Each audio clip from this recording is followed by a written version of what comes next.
Si vous voulez apprendre à utiliser Premiere Pro en quelques minutes, vous êtes au bon endroit. J'ai aussi mis dans cette vidéo quelques effets que vous pouvez télécharger gratuitement en description.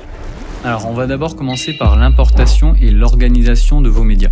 Je vais vous montrer comment vous organiser comme un monteur pro. Ensuite, je vais vous montrer comment assembler vos vidéos avec vos outils essentiels, avec les effets essentiels, l'utilisation du sound design, l'étalonnage et enfin, on va terminer sur l'exportation. Avant de se lancer sur Premiere Pro, je veux vous montrer comment j'ai l'habitude de m'organiser. Alors je vais créer un dossier, peu importe que ça soit sur le bureau ou sur un disque dur externe. Je vais créer un dossier avec le nom de mon projet, donc mon premier montage par exemple. Dans ce dossier-là, je vais créer 5 sous-dossiers. Un dossier vidéo dans lequel je vais mettre toutes les vidéos que j'aurai enregistrées avec ma caméra. Un dossier musique dans lequel je vais mettre toutes mes musiques d'ambiance, mes effets sonores. Un dossier illustration pour illustrer tous mes propos avec par exemple des images issues d'internet. Un dossier sauvegarde où il y aura donc les fichiers de sauvegarde de Premiere Pro. Et un dossier export dans lequel je vais mettre toutes les vidéos que j'aurai montées à partir de Premiere Pro. Donc c'est parti, on se lance sur Premiere Pro. Quand on lance Premiere Pro, on arrive sur cette fenêtre. On va cliquer d'abord sur Nouveau projet. On va intituler le nom du projet, donc ça va être mon premier montage. Après, je vais placer ma sauvegarde dans le dossier sauvegarde. Donc là, emplacement du projet. Je vais cliquer ici sur cette flèche et je vais aller sur sélectionner un emplacement. Ici, je vais aller dans mon bureau et je vais aller dans mon premier montage. Je vais aller cliquer sur sauvegarde et là, je vais cliquer sur choisir. Une fois que c'est fait, je peux cliquer directement sur créer tout en bas à droite. Alors là maintenant je me retrouve sur mon espace de travail. Alors si vous n'avez pas le même espace de travail que moi, c'est pas grave. J'ai fait une vidéo de toute manière dans ma formation qui vous explique comment obtenir le même espace de travail. Première étape, il va falloir maintenant importer nos vidéos. Je vais pouvoir importer ici mes musiques, mes vidéos, mes images, etc. Donc je vais importer mes vidéos, ma musique et mes illustrations. Avant de commencer notre montage, je vais vous expliquer à quoi correspond chaque fenêtre. Ici, on a notre fenêtre d'importation, comme on a vu. Ici, on a la fenêtre de lecture, c'est-à-dire qu'on va pouvoir voir la vidéo dans cette fenêtre.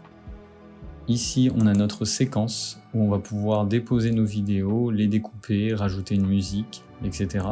Et là, on a notre barre d'outils, où on va pouvoir créer des textes, couper, etc. Donc, ce que je vais faire, c'est que je vais déjà importer mes vidéos. Donc je vais commencer par cette vidéo-là. Je vais la glisser et je vais la déposer dans ma séquence. J'ai donc ma vidéo qui est visible sur mon lecteur et ma séquence qui apparaît avec des pistes vidéo, donc V1, V2, V3 et pistes audio A1, A2, A3. Je vais d'abord lire en appuyant sur Play et je vais vouloir m'arrêter ici. Je n'ai pas besoin de la fin de ce morceau. Donc j'ai deux méthodes pour pouvoir couper la fin de ce morceau et pouvoir le supprimer. La première méthode, c'est d'aller chercher le cutter et de cliquer sur ma tête de lecture, ma ligne bleue qui se trouve ici. Je clique ici, j'ai une coupure qui vient d'être créée. Je vais sélectionner ma flèche de sélection et je peux voir que la coupure a bien été faite. Et je vais cliquer sur supprimer de mon clavier.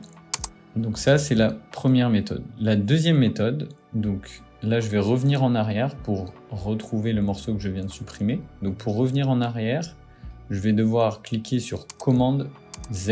Et je clique encore une fois sur commande Z pour enlever la coupure. Commande Z sur Mac et CTRL Z sur PC pour revenir en arrière. Donc là, la deuxième méthode, ça serait de se mettre à l'extrémité de la vidéo. Et je peux voir un crochet rouge qui apparaît. Juste à maintenir le clic sur le crochet rouge et glisser vers la gauche. Comme ça, je supprime le morceau en une fois.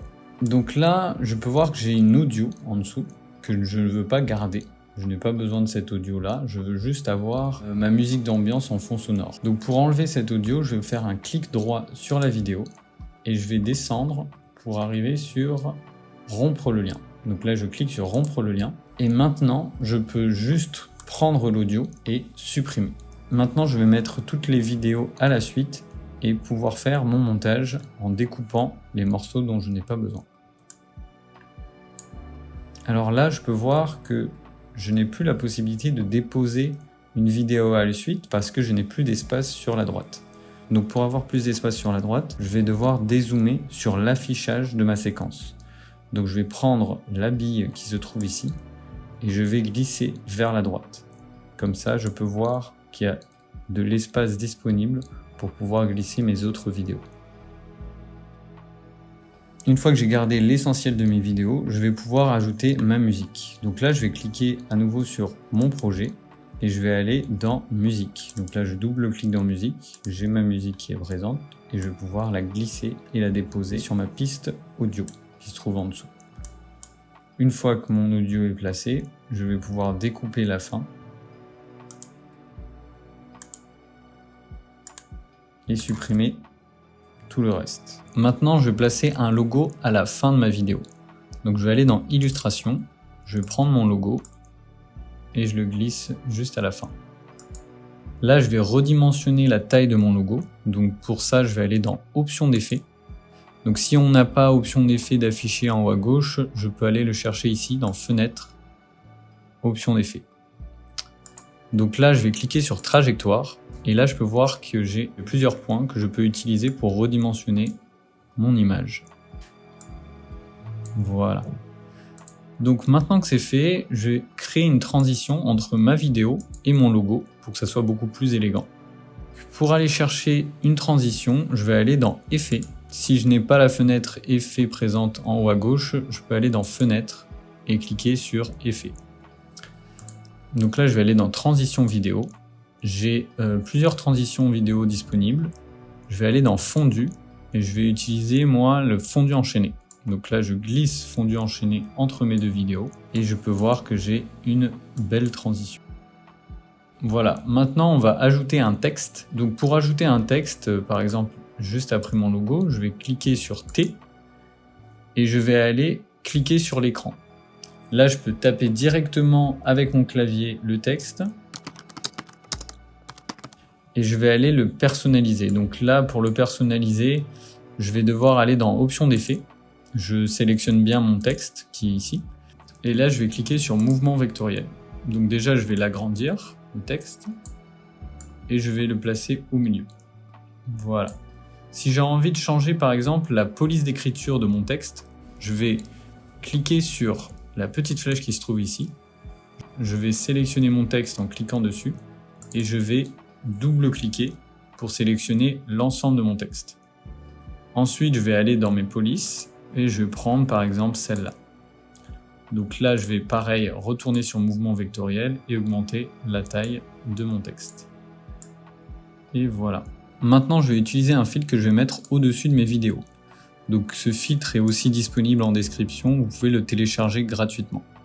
Donc c'est celui-là, et je vais le placer juste au-dessus de mes vidéos. Donc là, j'ai un effet voilà, de caméra qui se place au-dessus de toutes mes vidéos. Et je vais aussi ajouter une transition. Quand la caméra monte comme ça, on va voir apparaître des nuages et ensuite le logo. Je vais vous montrer ça tout de suite.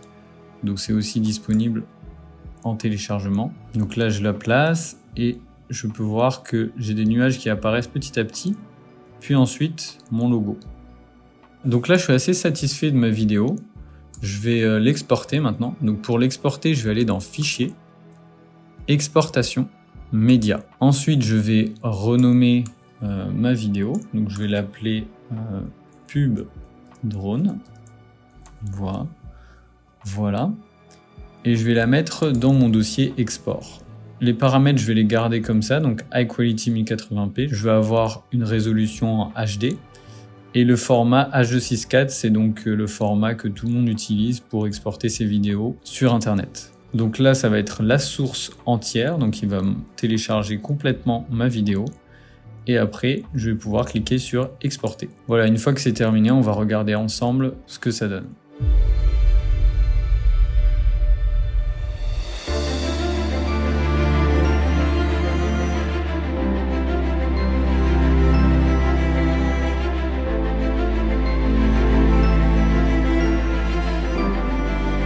Si vous souhaitez en apprendre beaucoup plus, ma formation complète se trouve juste en dessous de cette vidéo.